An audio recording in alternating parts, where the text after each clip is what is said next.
नमस्कार, मैं आपका एस्ट्रो मित्र JB गौतम स्वागत करता हूं आपका अपने चैनल नवग्रह दर्शन पर।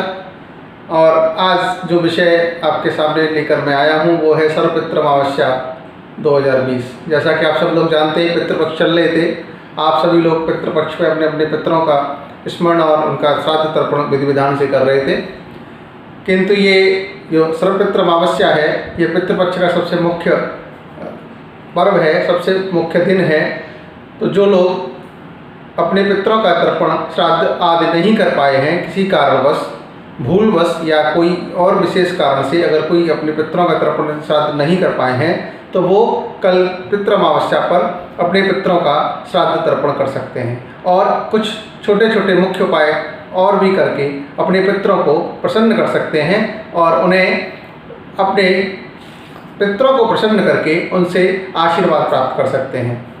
जैसा कि हम सब लोग जानते हैं, पितृ अगर हमसे प्रसन्न हैं तो संसार के सभी आशीर्वाद हमें प्राप्त होते हैं, समस्त मनोवांछित कामनाएं हमको प्राप्त होती हैं। तो मैं अब आपको ये छोटे छोटे मुख्य उपाय आपको बता रहा हूँ, जिनको करके आप अपने पितरों को प्रसन्न कर सकते हैं। सर्वप्रथम आप प्रातःकाल जब आप स्नान से निवृत्त होकर भगवान का स्मरण करें, अपने घर की पूजा अर्चना आदि करके निवृत्त हो जाएं।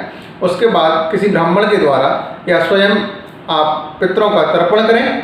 तर्पण की विधि मेरे आप पिछले वीडियोस में देख सकते हैं, वीडियो की प्लेलिस्ट में जाके आप देख सकते हैं। श्राद्ध तर्पण कैसे करें एक वीडियो बनाया है, दूसरा एक मैंने श्राद्ध पक्ष का विशेष महाउपाय 2 वीडियो मैंने तर्पण से संबंधित बनाए हैं, उनका आप देख सकते हैं। उनसे आप तर्पण की विधि आप देख के आप उनका तर्पण कर सकते हैं। आपने तर्पण किया पितरों का सभी अपने पितरों के नाम से तर्पण किया और अब आप किसी ब्राह्मण को भोजन कराएं। 1 ब्राह्मण या 11, 2 ब्राह्मण, जितनी आपकी श्रद्धा है उतने ब्राह्मण को आप भोजन करा सकते हैं। ब्राह्मण को भोजन कराना पितृ अमावस्या में बहुत ज़रूरी है।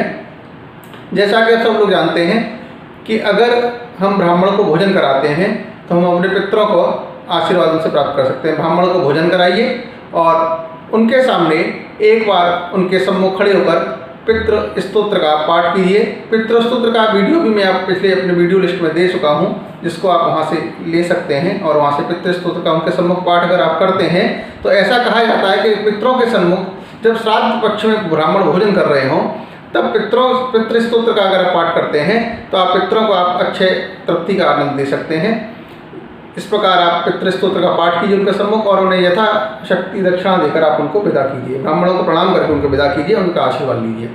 इस प्रकार अब आप शाम के समय एक प्रयोग और कर सकते हैं कि आपको क्या करना है। आप दक्षिणाभिमुख होकर खड़े हो जाएं, अपनी छत पर आप खड़े हो जाइए और एक तेल का दीपक या घी का दीपक आप दक्षिण की तरफ मुँह करके आप अपने पितरों के निमित्त लगाइए। और बाद आप उनसे प्रार्थना कीजिए कि आप अपने अपने लोक को गमन कीजिए, हमें आशीर्वाद देकर अपने पितृ लोक को गमन कीजिए और अगले वर्ष पुनः नियत समय पर आकर हमें अपना आशीर्वाद दीजिए। इस प्रकार आप उनको विदा करने के समय ही अगले वर्ष का भी आप उन्हें निमंत्रण दे दीजिए, जिससे पितरों को भी ऐसा लगना चाहिए कि हमारा इस मृत्यु लोक पर भी कुछ हमारे वंशज हैं जो हमें याद करते हैं और हमसे आने की अपेक्षा रखते हैं, हमारे आने का आशीर्वाद चाहते हैं। इस प्रकार आप ये कीजिए।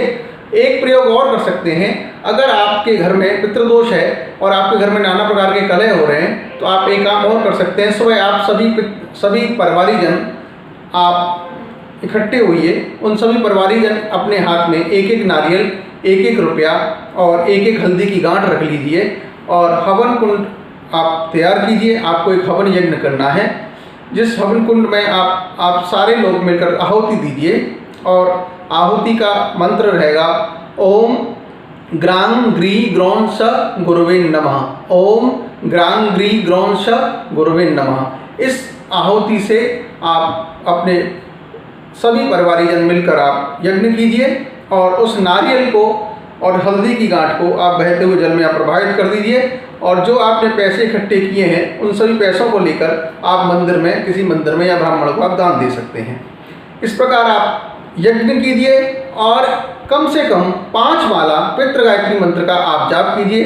पितृ गायत्री मंत्र मैं आपको एक बार पढ़कर सुना रहा हूँ, जिसको आप नोट कर लीजिए, जो आपको कम से कम 5 माला पितृ गायत्री मंत्र का जाप करना है। ओम पितृगणाय विद्महे जगद्धारिणी धीमहि तन्नो पितृ प्रचोदयात्। ओम पितृगणाय विद्महे जगद्धारिणी धीमहि तन्नो पितृ प्रचोदयात्। इस प्रकार आप पितृ गायत्री मंत्र से कम 5 माला आप पितृ गायत्री मंत्र का जाप कीजिए। ये जो मैंने यज्ञ की प्रक्रिया बताई है, इस यज्ञ को कीजिए और अग्निदेव से प्रार्थना कीजिए कि हे अग्निदेव, जो पितृलोक श्लोक में वर्तमान है, जो श्लोक में नहीं है, जिन पितरों को हम जानते हैं, जिनको नहीं जानते हैं, किंतु आप सभी हमारे पितरों को आप जानते हो, आप सुधा के द्वारा इस श्रेष्ठ यज्ञ का सेवन करो और हमारे पितरों को आप तृप्त करो और यज्ञ को सफल बनाओ। इस प्रकार आप अग्निदेव से प्रार्थना करके अग्निदेव को आप प्रणाम कीजिए।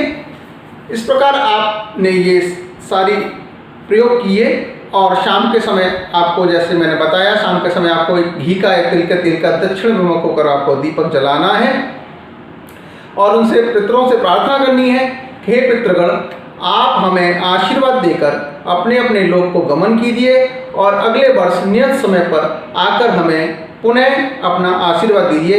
इन्हीं शब्दों के साथ मैं आज अपनी वाणी को विराम देता हूँ। अगर आपको मेरा वीडियो आपको पसंद आया हो तो मेरे वीडियो को लाइक और शेयर कीजिए और हमारे चैनल नवग्रह दर्शन को आप सब्सक्राइब कीजिए। धन्यवाद।